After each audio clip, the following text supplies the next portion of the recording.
వారిది weekly 5 days job, salary 50,000 పైనే. ఉద్యోగరీత్యా విదేశాలకు వెళ్తుంటారు.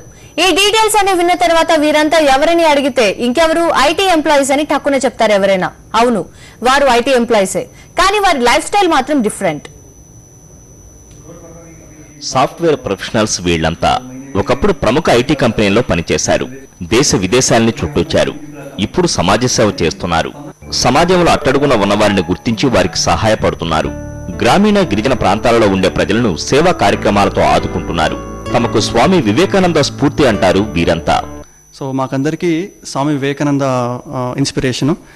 మేమేం చేసామంటే ఆ యూత్ ద్వారా పిల్లలకి, వృద్ధులకి, అది కాకుండా డెస్టిట్యూట్ హోమ్స్, ఆర్ఫనేజెస్, అనాథాశ్రమం, మెంటలీ రీహాబిలిట్ పేషెంట్స్ వాళ్ళందరికీ హెల్ప్ చేసామండి.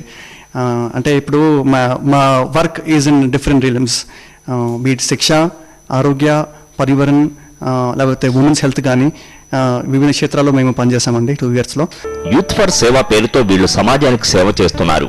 యూత్ ఫర్ సేవ కేవలం సేవా కార్యక్రమాలకే పరిమితం కాకుండా ఐటీ ఉద్యోగులు సేవా కార్యక్రమాల్లో పాల్గొనేలా అవగాహన కార్యక్రమాలతో పాటు ఫీల్డ్ ట్రిప్స్ నిర్వహిస్తున్నారు. So Swami Vivekananda, we all know that he said the future of India depends on the youth. Give me 100 men and I can change the face of the country.